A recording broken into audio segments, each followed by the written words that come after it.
Welcome to SSC JE civil. अभी हम RCC के इम्पोर्टेंट ऑब्जेक्टिव डिस्कस करने वाले हैं।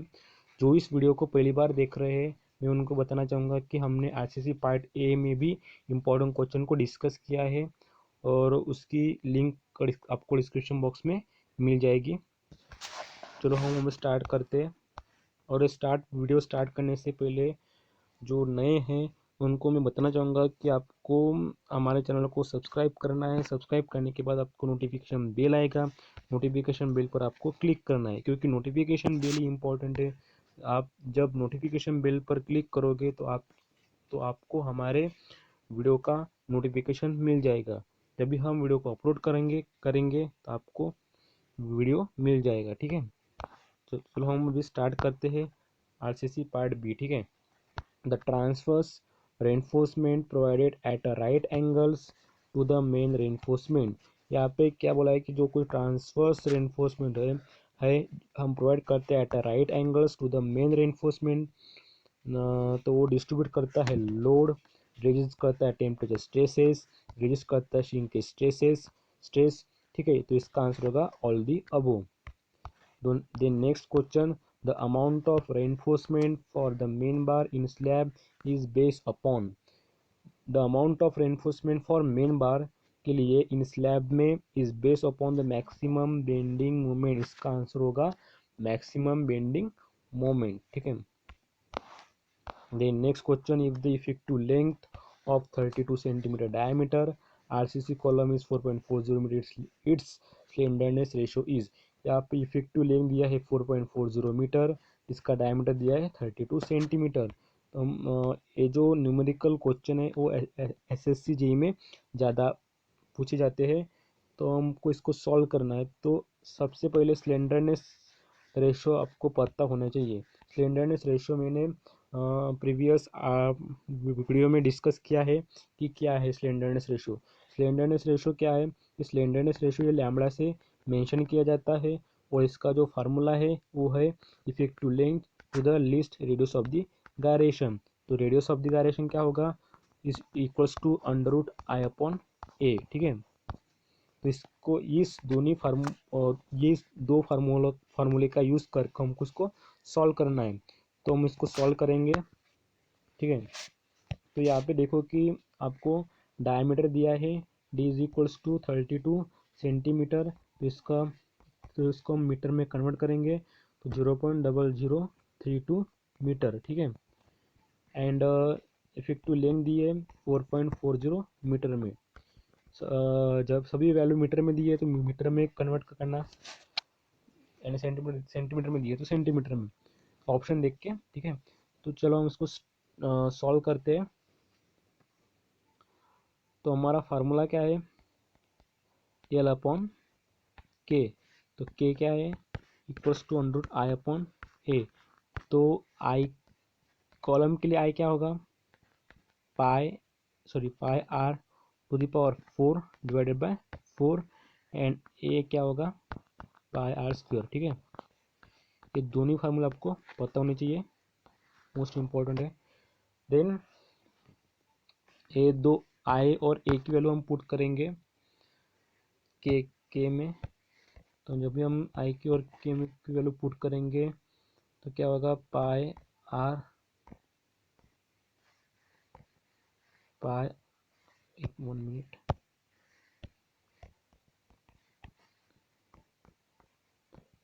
पाई R to the power 4 divided by 4 by pi R square. इसको हम सॉल्व करेंगे तो क्या होगा? Pi R to the power 4 divided by 4 pi R square. तो पाई गेट कैंसिल हो जाएगा और यहाँ पे स्क्वायर आ जाएगा। तो यहाँ पे क्या होगा? R square divided by 4 under root में। ठीक है, के की वैल्यू। तो हम इसको ऐसे भी लिख सकते हैं के की वैल्यू को कि यहाँ पे दिया है कि आर स्क्वायर डिवाइड बाय 4। ठीक है, तो हम इसको ऐसे भी लिख सकते हैं आर बाय 2 इसका स्क्वायर, यानी आर स्क्वायर डिवाइड बाय 4। ठीक है, इसी के टर्म में। तो यहाँ पे क्या होगा? स्क्वायर अंडर रूट कट जाएगा और यहाँ पे आ जाएगा आर बाय 2। के की वैल्यू मिल जाएगी आर बाय 2। ठीक है, तो यहाँ पे दिया है कि डायमीटर दिया है 0.0032, ठीक है। हमको निकालना है रेडियस, इसका हाफ हो जाएगा, रेडियस हमको मिल जाएगा 0.0016, ठीक है। रेडियस मिल गया, तो हमको के की वैल्यू मिली थी r/2, तो 0.0016 डिवाइड बाई 2 करेंगे तो हमको के की वैल्यू मिल जाएगी 0.008, ठीक है। तो हम स्लेंडरनेस रेशियो के फार्मूले में इसको पुट करेंगे, L/K इक्वल्स टू, L की वैल्यू दी है 4.40 मीटर एंड K की वैल्यू हमने अभी निकाली है 0.08। हम इसको सॉल्व करेंगे तो इसका आंसर आ जाएगा 55। तो स्लेंडरनेस रेशियो होगा इसका 55, ठीक है। बहुत ही ईजी है बट लेंदी है, ठीक है। लेंदी नहीं है, कैलकुलेशन इसका लेंदी हो जाएगा। The percentage of minimum reinforcement of the gross sectional area in slab, ठीक है। यहाँ पे बोला है कि द परसेंटेज जो होता है minimum reinforcement of the gross sectional area in slab में, तो इसका आंसर आएगा 0.15%। तो यहाँ पे आपको ध्यान रखना है कि ये जो 0.15% है ये प्लेन बार के लिए, ठीक है, प्लेन बार के लिए। और ये जो 0.12% है ये है HYSD बार के लिए, HYSD बार के लिए, या hot rolled and cold twisted deform bar और वायर फैब्रिक के लिए इसको हम 0.12 को यूज़ करते हैं, और ये 0.15 ये प्लेन बार के लिए यूज़ करते हैं। तो हमारे क्वेश्चन में बार को मेंशन नहीं किया है, तो हमको अज्यूम करना पड़ेगा ये प्लेन बार है। तो हमारा इसका आंसर हो जाएगा यहाँ पे 0.15%, ठीक है। Answer is C.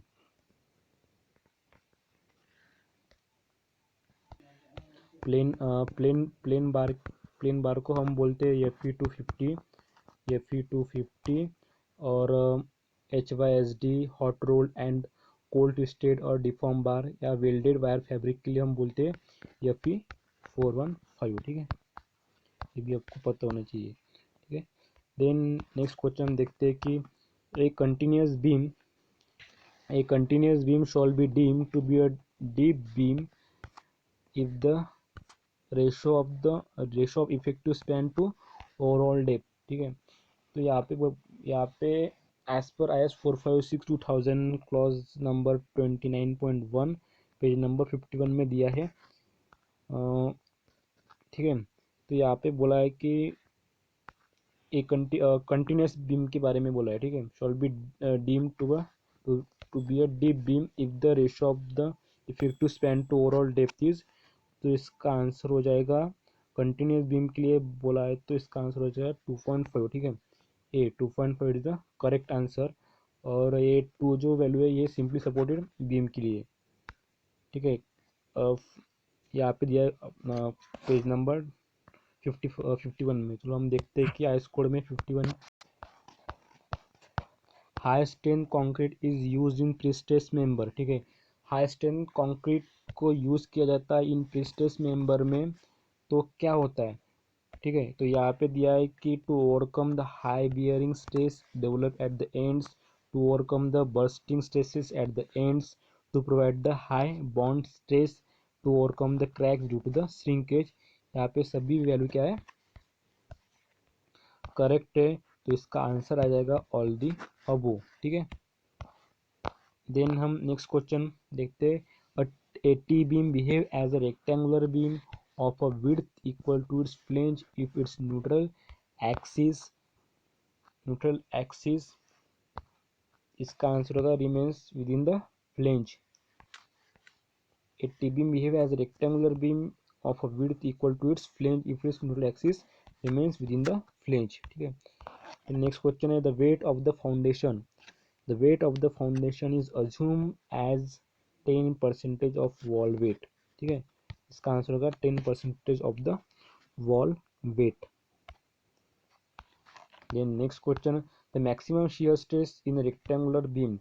Rectangular beam में maximum shear stress कितना है, तो यहाँ पे आंसर हो जाएगा इसका 1.50 टाइम द एवरेज, ठीक है। 1.50 टाइम द एवरेज। और सर्कल के लिए 4/3 इसको हम कैलकुलेट करेंगे तो इसका आंसर आएगा 1.33, ठीक है। 1.33 ये होगा सर्कल के लिए, एंड रेक्टेंगुलर के लिए क्या होगा 1.50 times the average.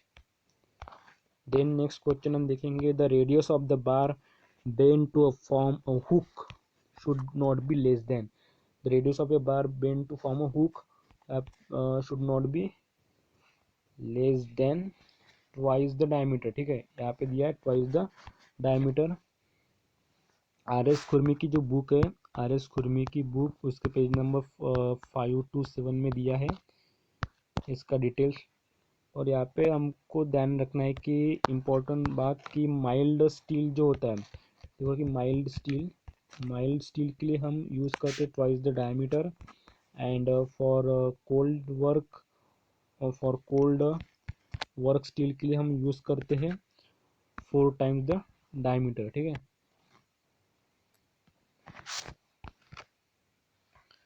Then next question हम देखेंगे, the live load to be consider for an inaccessible roof, ठीक है। जब हम live load to be consider, जो कुछ लाइव लोड हम कंसिडर करते हैं इन इनएक्सेसिबल रूफ, ठीक है। यानी ड्यूरिंग द कंस्ट्रक्शन टाइम, जब हम कंस्ट्रक्शन करते हैं, there will be the worker and equipment होते, वर्कर होते वहाँ पे, तो हम क्या करते हैं कि there the must some minimum live load हम कंसिडर करते हैं। तो यहाँ पे मिनिमम वैल्यू हमको 75 kg पर मीटर स्क्वायर दी है, तो इसका आंसर हो जाएगा 75 kg पर मीटर स्क्वायर, ठीक है।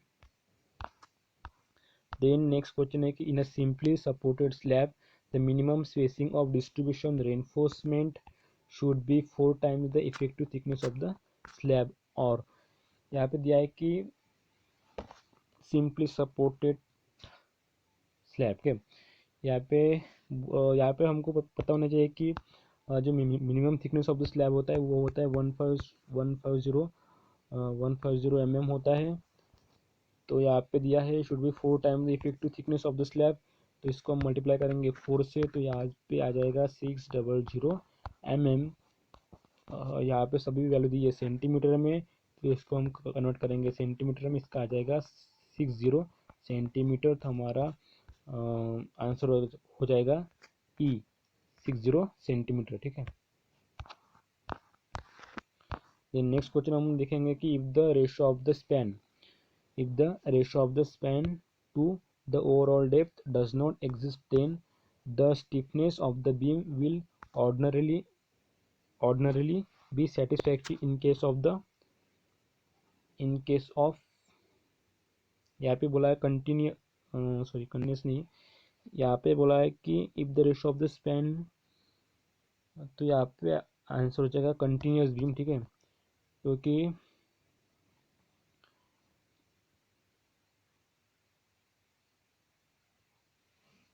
यहाँ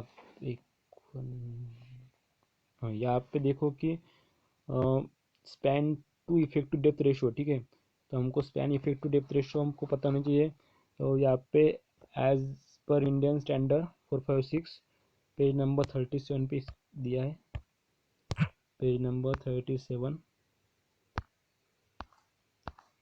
पेज नंबर 37 कैंटिलीवर के लिए दिया है 7, सिंपल सपोर्ट के लिए दिया है 20, एंड कंटिन्यूस के लिए दिया है 26। तो span to depth ratio simply support के लिए बोला है तो 20, ठीक है। And this basic value is depend होता है कि स्पैन अप टू 10 मीटर में होगा, तो यहाँ पे कैंटिलीवर और सिंपली सपोर्ट कंटिन्यूस की वैल्यू अप्लाई होगी। और स्पैन अबोव द 10 मीटर होगा तो हम इसको मल्टीप्लाई करेंगे 10 बाय स्पैन इन मीटर में, ठीक है।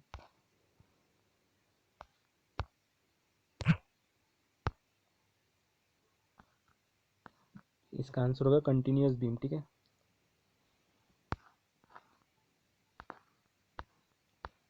The steel beam theory is use for, जो कुछ स्टील बीम थ्योरी होती है वो हम यूज़ करते हैं।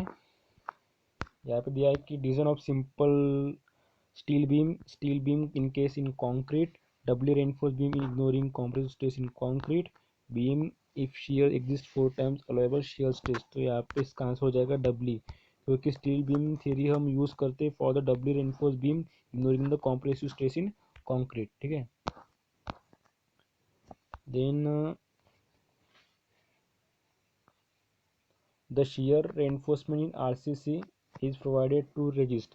यहाँ पे बोला है कि जो हम shear reinforcement यूज़ करते हैं इन RCC में तो वो क्या रेजिस्ट करता है, डायगोनल टेंशन। ठीक है, डायगोनल टेंशन रेजिस्ट करता है, क्योंकि shear reinforcement is provided to resist the diagonal tension at the support जिधर the maximum shear force and bending moment is zero.